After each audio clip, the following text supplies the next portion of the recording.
ইতিমধ্যেই নোয়াখালী ৩ নম্বর বাসটা খেয়ে গেল আমরা মায়াবতী। যদি বুঝতে তোমাকে আমি কতটা ভালোবাসি। অতি সুন্দর করে একটা শিক্ষা আলাদা নোয়াখালী শিক্ষা। কি অবস্থা মুরব্বী, কেমন আছেন? আপনাকে নিয়ে আমি একটি ভিডিও তৈরি করেছিলাম, সেখানে আপনাকে আমি কিছু অ্যাডভাইস দিয়েছিলাম, কিন্তু আমার মনে হয় আপনার লাজ লজ্জা শরম এগুলোর সাথে আপনার কোনো রকম পরিচয় নাই। আজকে আমি আপনাকে 3টি বাক্য শিখাবো। বাংলা ব্যাকরণ ভাষায় যেটাকে বলে লাজ, আর সাধু ভাষায় বলে লজ্জা, এবং প্রচলিত ভাষায় যেটাকে আমরা বলি শরম।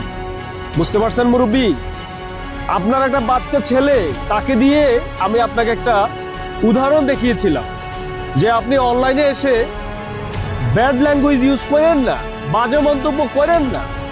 আর আপনি নোয়াখালী টিম হেরে গেছে মানে কন্টিনিউ খালি আপনি নোয়াখালীকে নিয়ে পড়ে যাচ্ছেন। আর নোয়াখালী টিম হারছে নাকি জিতছে এটা নিয়ে আমাদের কোনো মাথা ব্যথা নাই।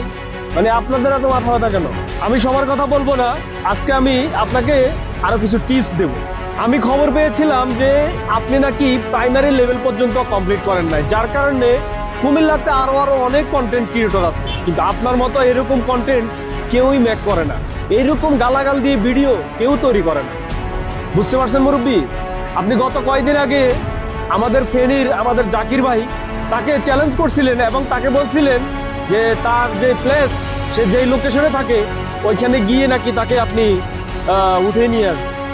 এখন আপনি আবার গত কয়েকদিন আগে দেখলাম আমাদের রিয়াদ ভাই মানপুয়াতে থাকে, আপনি তাকে বলছেন কি তার লোকেশনে চলে আসবেন, এবং আপনি বিভিন্ন বিশ্রী ভাষায় গালাগাল দিয়ে ভিডিও তৈরি করেছেন।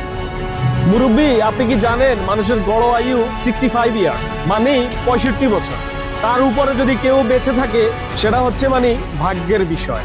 মানে 65, 70 বা 80, এটা তো মানে 90, 100 তো এখন মানে এত বছর মানুষ বাঁচে না, বেঁচে থাকে না।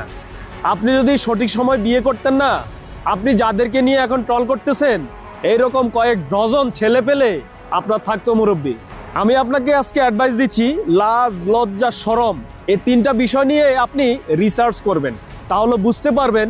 এরপরেও যদি আপনার লাজ লজ্জা শরম না আসে, তাহলে আমি আপনাকে আল্লাহ রাসূলের একটি হাদিস শোনাই। সেটি হচ্ছে আল্লাহ রাসূল সাল্লাল্লাহু আলাইহি ওয়াসাল্লাম বলেছেন, ইজা লাম তাস্তাই ফাসনা মা শিতা। আল্লাহ রাসূল সাল্লাল্লাহু আলাইহি ওয়াসাল্লাম বলেছেন, যদি তোমার লজ্জা না থাকে তাহা হইলে যাহা ইচ্ছা তুমি তাহাই করিতে পারো। মুরব্বী, আমরা মুসলমান।